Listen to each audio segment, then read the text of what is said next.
Hey everyone, welcome back to Halloween Week, aka Haunted Mansion Week with Theme Park Author. If you watched Monday's episode, we talked about the storylines that were almost used in the Haunted Mansion. Today we will be covering some of the most famous Haunted Mansion characters and theories surrounding them.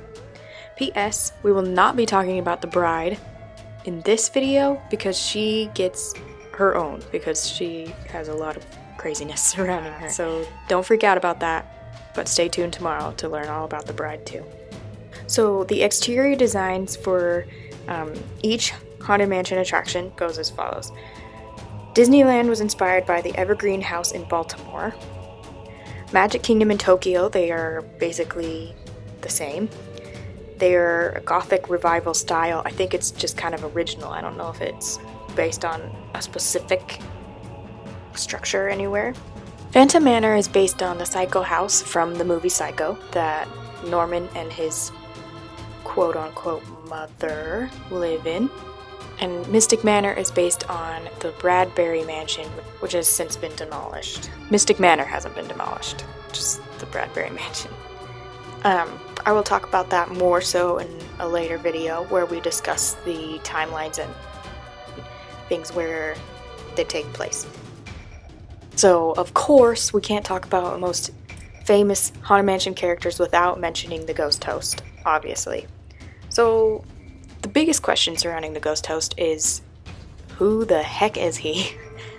Some of the more common theories are that he is Master Gracey from the movie, and that is kind of what I would suggest because Master Gracey is the man who is hanging in the stretching room, and we can assume from the dialogue that the Ghost Host has that he is the man that hangs in the stretching room. Another theory is that it is the Raven. The Raven is seen throughout the attraction, and he actually was originally supposed to be the narrator, fun fact, but with the invention of the Omni Mover, aka Doom Buggy, it was easier to put individual speakers into each Omni Mover vehicle, so a disembodied ghost figure would work out better and be a bit more spooky.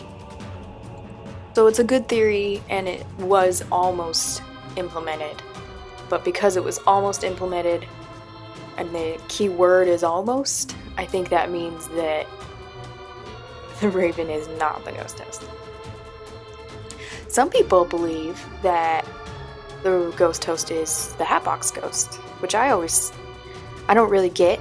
The only evidence I could find supporting that theory is a quote from one of the people who is supposed to be working on the new Haunted Mansion movie that they keep saying is supposed to come out and it just hasn't.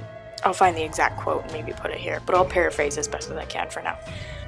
He says something about the mansions being all interlocked within a web, and the center of the web is the Hatbox Ghost, and it wouldn't make sense unless the Hatbox Ghost was the Ghost Host narrator. But that's basically the only evidence I have besides, I don't know, everybody loves him. Now for the theories that I believe a little bit more about the Ghost Host. There is a theory that the Ghost Host was the designer of the mansion. There is a little model of the mansion in the attic, at least in the Disneyland version. As soon as you enter, you look on the right side on the floor, and there's a little miniature model of the mansion, which would suggest that the person who originally owned the mansion also built it. So that would make sense if the person who is narrating the entire experience was the designer and original owner. But there's not much else evidence besides that, and whoever is the designer and owner could also be, the Hatbox Ghost or Master Gracey or something. That is just a theory that can also go with basically any other theory. My other favorite theory about the Ghost Host is that the Ghost Host is the organ player. Because when you leave Madame Leota's seance and you go into the ballroom scene, the Ghost Host says that they were expecting him, and so he will come back to meet up with us later. And during the scenes when he's not around with us, there is an organ player in both the ballroom scene on the left side at the bottom and in the attic as like a shadow man. The only problem with this theory is there is also an organ player during the Magic Kingdom version who is playing while the ghost host is also talking, so that would make that evidence only substantial for the Disneyland version, not the Magic Kingdom version where this extra scene was added. But that is my favorite theory besides the one that I came up with. And the one that I came up with is that the ghost host is actually the Phantom from Phantom Manor, and I will get into that more later. So stay tuned. The next Haunted Mansion character I want to talk about is actually Madame Leota, the crystal ball lady seance woman. It would be easy to assume that she is also some sort of spirit, especially because right outside the entrance to the Magic Kingdom version, Madame Leota has a gravestone, and it is her gravestone because it speaks about her being in regions beyond. So it is Madame Leota, it's not just some other random Leota with how many Leotas do you know anyway? How likely would that be regardless? But anyway, it is her. So she must have been living at some point and had some affiliation with the mansion, yet at the end of the movie, when all of the other spirits are sent to heaven, she and the singing busts are left behind. Which is weird. Why is she still stuck in purgatory if she was some sort of spirit or living person before? Yeah, everybody else gets to go to heaven, or in the case of Ramsley, HE double hockey sticks. So I'm wondering if maybe she is somehow somewhere in between. She is a spirit, yet also not a ghost, because when you're doing a seance, I've never done one before in my life and I don't plan to, but I do know that living people are the ones that do the seances, so it'd be kind of weird for her. Maybe she hasn't actually died in the mortal sense, but more so has become so wrapped up in the spirit world, has become immortal because of that, or something. Let me know what you guys think of this, because I can't come up with a solid answer besides the fact that I think she might just be somewhere in between ghost and real person, but also kind of a psychic lady. Psychic gypsy lady, I don't know how else to describe it. But I do think that she is somehow doesn't fit into either category and or fits into both, if that makes sense. And of course, we have to talk about the Hatbox Ghost. Everybody knows about the Hatbox Ghost. He was an original gag, an original character in the original Haunted Mansion, supposedly, but he was either there for a couple days, or a couple months, or a couple weeks, or never made it to the actual attraction, was only seen in previews. So it's not really clear, we don't really know about that. But all of a sudden he disappeared. And the real reason is because the gag of seeing the head in the Hatbox, and his head on his actual body, doesn't completely go missing. You could still see it. They just couldn't figure it out in the 60s. That's the real reason he was removed. But legend says that he went completely missing for whatever the heck reason. And it's hard for me, I can't really get into all the theories with this one either, because it relates to the video that I'll be doing on Friday. But there is a theory that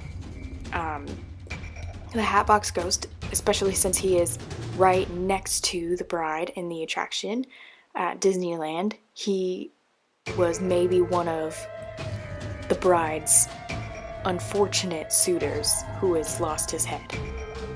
And then we already said that the Hatbox Ghost is believed to be the ghost host, which we discussed earlier was my other theory. Again, I have to explain this. You have to stay tuned for further explanation on this. I swear I have a point. I'll get to it. Just let me, just buckle up, okay? Of course, it wouldn't be a proper Haunted Mansion video without talking about the hitchhiking ghosts. The hitchhiking ghosts' names are Phineas, Gus, and Ezra. Ezra is the tall, skinny hitchhiking ghost. Phineas is the hitchhiking ghost with the suitcase, and Gus is the escaped prisoner with the wildly long beard and the ball and chain.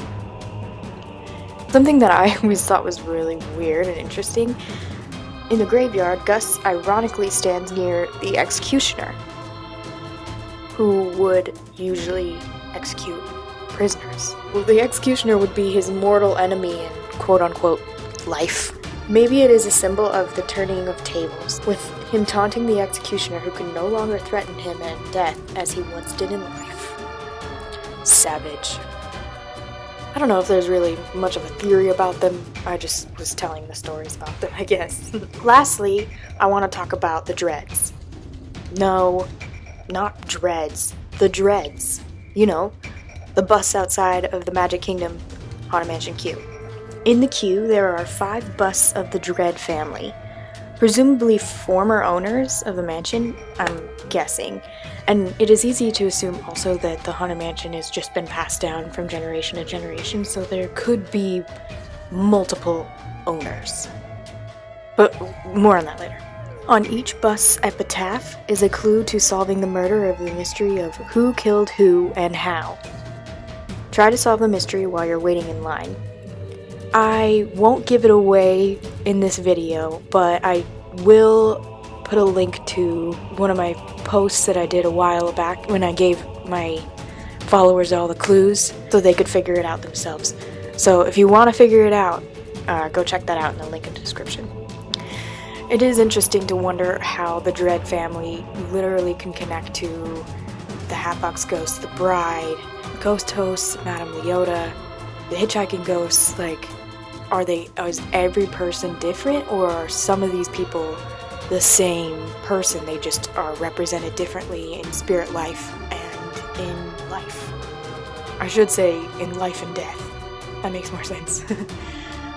So tune in tomorrow for us to talk all about the Bride, and then Friday we're gonna discuss the huge Haunted Mansion theory I've been building up to this whole time. So be sure to subscribe and hit the notification bell so you do not miss those videos. Be sure to hit the like button, the comment button, the subscribe button, the notification bell button.